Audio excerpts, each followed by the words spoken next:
everybody. Guess who? Look it. We're actually in the same place. This is not trick photography. This is the shit right here. We are in St. Lucia. Rob invited me down. He's actually teaching a CPO certification course here. And he's talked about it many times because he's been many times. And he said, hey, why don't you come? And I said, okay, so here I am. Which is perfect. My first time in St. Lucia. And I have to say, guys, that, you know, when you go to a new country, it's a little bit, for me, it's always a little bit nerve-wracking because you just don't know what to expect and you're a little freaked out about it. But I have to say that having Rob kind of introduce it to me, since he's been here many times and knows the area. We're in Sioux Frere, which is not right by the airport or on a resort or anything. It's a fishing village or community. It's on the east side of the island, just about midway between where the airport is and where the high-end resorts are. And this is where the Piton Mountains are, which is their identity. So they have the Gros Piton and they have the Petit Piton. And these mountains, they've got, it's all their history. Like, their flag is based on the Piton Mountains, their identity is based on the Piton Mountains, and that's what people come here to see, and those happen to be in Sioux Frere. So that's why I stay down here. I come down 2 or 3 times every winter to teach CPO, and so yeah, I've got a little bit of history. I know my way around the area a little bit, so you know, I was hoping that there wouldn't be too much anxiety on Michelle's part because, as I say, I do know a couple of people in a couple of places, and so far we've been having a blast. She's been making me do tourist stuff, though. You should have seen it. I may have to put a video, or not a video, an image or two of us hiking the, what's the name of the trail? Tet Paul. Tet Paul. Like this. So, you know, we went to the website and we had a good laugh because it said, oh, it's real easy for any fitness level. And, you know, Rob and I, you know, we're not going to cut ourselves or anything like that, but, you know, we're older and we're not as fit as we could be, and we're okay with that. But we just thought, oh, this is going to be cake. And then the guy that we know here that's Rob's buddy, he kind of looked at us when I said, well, it says it's easy. And he was like, what? And I'm like, uh-oh, that's not good. This guy is built like a rink. I mean, he's skinny like this, all right? I love the guy, and we told him we were doing Tet Paul, and he starts laughing. It's like, why? What? And he says, I did that trail once, man. I never do it again. It's like, oh, he did crap. say that. He also smokes, though. Well, yeah. Which is what I said, you know, because a lot of people do smoke, cigarettes or whatever. And so it's like, you know, even though he's younger than us, if you smoke the lung thing, it impacts you. Yeah, I know, but it was a hike. We did it okay. We did it. Because It only they said took it was us 30 minutes to 45 minutes on average, and we were an hour, I think. Yes. So it wasn't that bad. Plus we had rain, and the trail was slippery. It was slippery. So, I mean, that makes a difference too, but it was a gorgeous trail, absolutely worth Yes. the $10 US that comes with a free guide. A free guide, guys.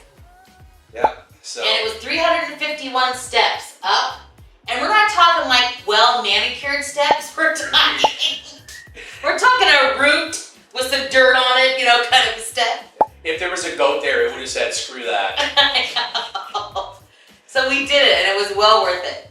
So tomorrow I'm going to try to take a water taxi over to one of the beaches here in town. Rob is teaching still. I went and listened to him today.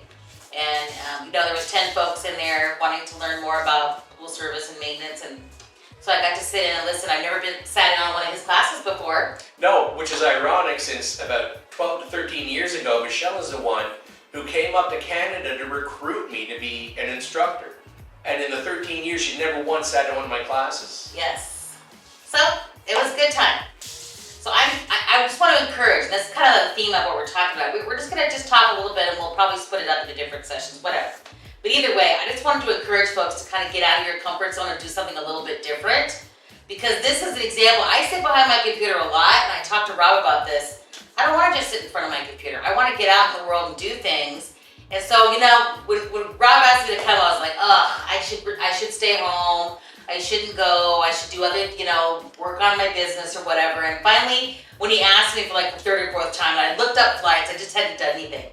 And I finally just said, F it, I'm going. So I just bought a damn ticket, and that was the end of it. Well, I mean, the thing is, and like I say, you could be locked in front of your computer in Texas, or you could be locked in front of your computer in St. Lucia, right? Yes. So picked the better of the two evils. Yes. So I'm so happy that I came, and it's encouraging me. It's inspiring me to do some other things and kind of get out and stop hiding behind my computer, just working. So this is good. So how are you enjoying St. Lucia so far? It's hot, but Texas is also hot. This is a little bit, it's just more humid here. The temperature itself is not that different than Texas, but it's more humid here. So, you know, you walk outside, it's like, hits you right in the face. You know, we're in the air conditioning in this little Airbnb here, but as soon as you walk outside, it's like, okay. Yeah, You mean business. It is a smack. Yeah, it's a smack. But, you know, we're not standing out in the sun. We're trying to find places where there's shade. No, we're sitting in the bar. After we get done with stuff, we're standing in the bar. We want to do a shout out to the bar? Yeah, it's called Cheapers. Cheapers. And ironically, the guy who owns Cheapers and the guy who owns the restaurant, The Green, across the street from it, he owns both of those things, but the beer at Cheapers is the cheapest beer in town.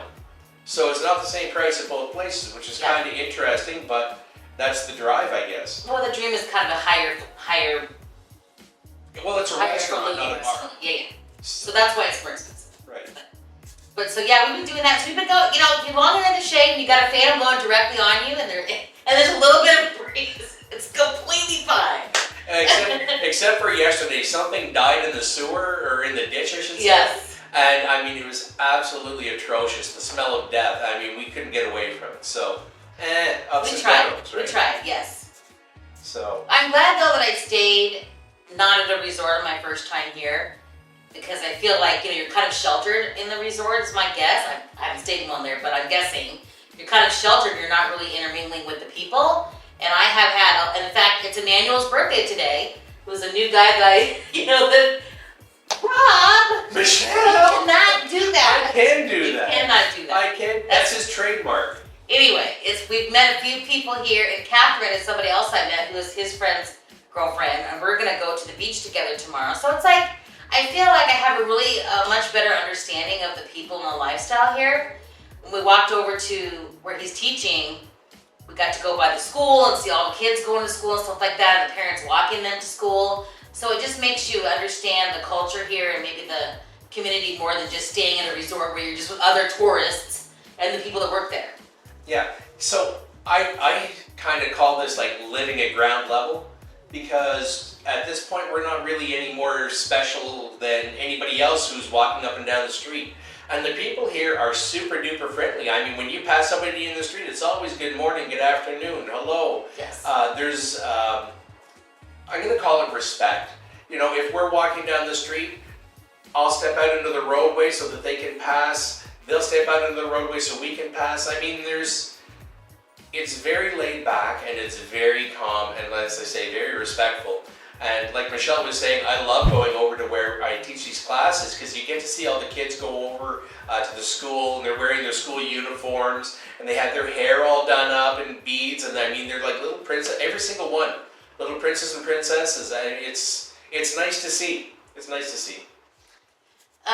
We have had just a couple of folks say something to us that we don't know exactly what they were saying, because the language is interesting. There's several different languages here. It's not just one language. Yeah, so even though everything is pretty much in English, the native language is called patois.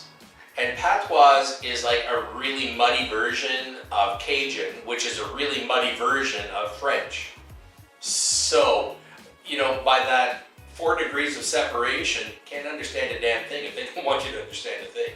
It's, you know. That is it. And that's it. If they have something to say, they start speaking patois. It's like, okay, I better check. Is my fly down? Am I not dressed right? Yeah, we've had a couple of people that have looked at us in a way that you could tell they weren't saying something nice. I've had people say, get out of the bar, it's for locals and you're not a local.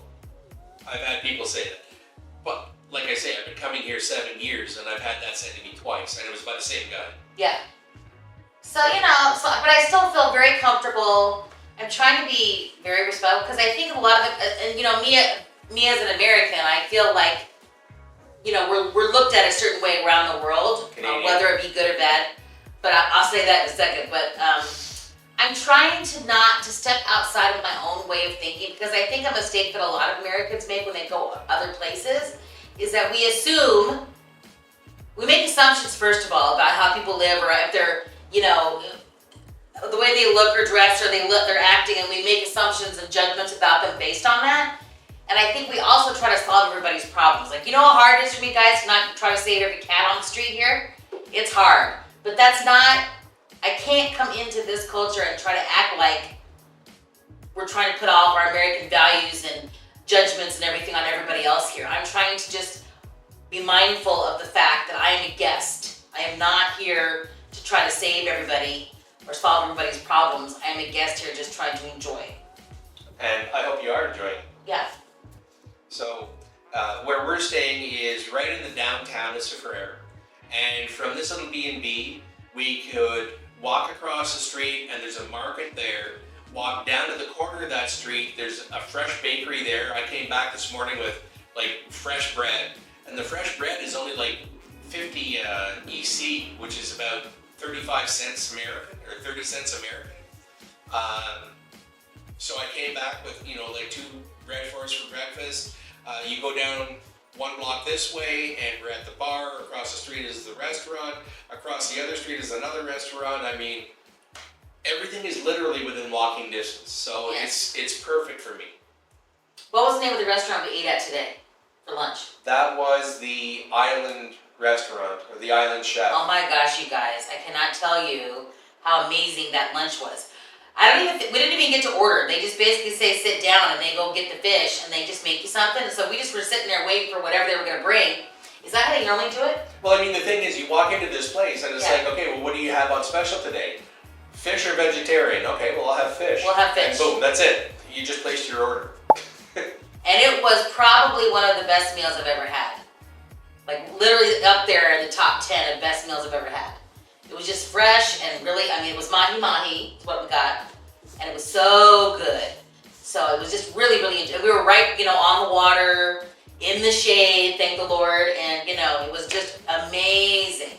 Well, I mean, the other part of that too is that nothing is frozen. Yeah. You know, he probably picked up the vegetables at the market this morning. Yes. The fish came in fresh. He was actually buying the fish while we were sitting at the table drinking a beer. Yep.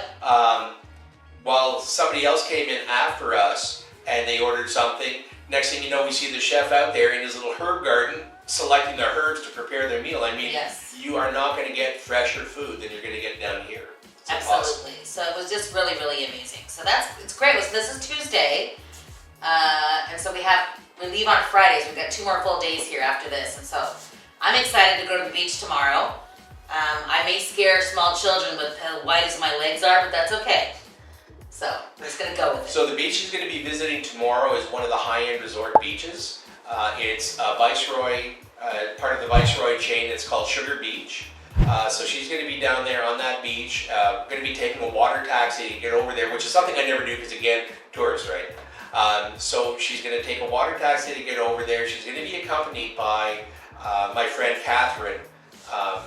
So if there is any interpretation, conflict, issue, or anything like that, we have somebody local who knows how to deal with the people properly so that we don't make a faux pas, or a faux pas is not made.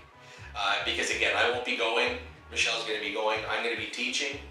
But yeah, I mean, I think it's going to be a fantastic day. I don't know what else to say about that. I'm really excited. Something good. So I don't know, as far as the trip down here, the actual Airbnb, what's the cost that you pay for this? Okay, so this is a 1-bedroom. All right, so there's the 1 master bedroom. There is a huge bathroom ensuite. Yep. The air conditioning, there's only the 1 air conditioner in the building, and it's in the bedroom. It's got a small kitchenette area with a fridge, microwave, hot plate, etc. We're sitting in the living room right now, which is a really good size. It's ceramic floor. It's got an outdoor shower, locking door, a security light. It's got a security gate, the whole 9 yards. And I think the cost on this was something like $85 US a night, which to me is absolutely amazing because it's ground level. Yeah. Before I found this, I was staying at the local hotel, and the hotel was like $110 US a night, and all the rooms are on the 4th floor, which means no elevators. You have to walk like 2,000 steps to get up there. So, And the hotel's in a nice location too.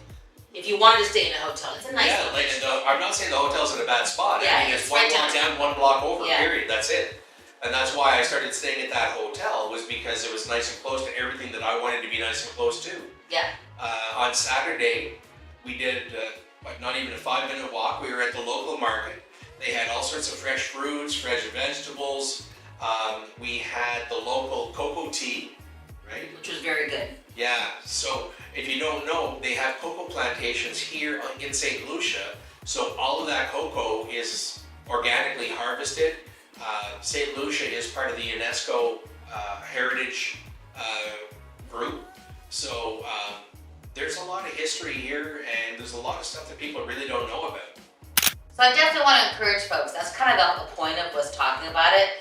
Is the price here. You can all price levels. You could do $85 a night US, or you could go up to one of the high-end resorts and pay several $100s per night at different levels of resort. I was looking at a resort that's down the street, and it's could be $400 a night or something like that, 4 or 5. Yeah, or you can go up to the really, really high-end. The prices really fluctuate. So I mean, Yeah. the highest price I've ever seen here in St. Lucia was about 19,000 US per person per week, and it didn't include your meals. Yes. So there's that. There's that. And so for me, I feel like, the airfare wasn't horrible, so I just felt like it's for me, I don't want to take a 12-hour plane ride. No, that's the thing for me. This seems easier because from Dallas, I get a direct flight to Miami, and then Miami, 3 hours, I'm in St. Lucia. I don't think you can beat that. No. But all the airplanes seem to land at the exact same time in St. Lucia, which means she got through, she was one of the first planes that hit, I was the third plane that hit. So she got through in about 15, 20 minutes. I took about an hour and a half. It was a long time. Yeah, it was a while. And of course, And I was outside in the heat that hit me as soon as I walked outside the door. I was in the shade though. And then I finally moved over to where the fan was, and I was like, oh my gosh, I'm gonna have to stand over here. Like, this fan was on the ceiling blowing directly on my heat. Because I was like, I am gonna melt, I think, out here waiting for Rob. But you know what, again, it's all based on, your perspective of, this isn't that bad, I'm in paradise, so I can deal with it. Even when we walk sometimes, I'm like, dang, it's hot. I try to not let it affect me kind of thing, because it could put you in a mood. well, it's a whole overall experience. Yes, it is. There's anything in life, there's going to be pluses and minuses. So, a little bit of heat to spend a week here. I mean, right now everybody at home is freezing, right? They're racing to be the first one to get their pools closed because it's too darn cold. And here I am whining about how warm it is in the living room. Yeah. So, you have to put it all into perspective. But I love coming down here. I love the people down here. I love the food down here. I love the mentality down here. Everything is good. So I'm glad Michelle took the time to take for herself and come down on this trip, because again, this is a different style trip for me. I don't usually travel with people. So no, I just want to And we make haven't sure annoyed she each has other too much, so it's good. And So have get fun. out and get inspired. I feel like people need to get out and get inspired. Do something. It doesn't have to be St. Lucia.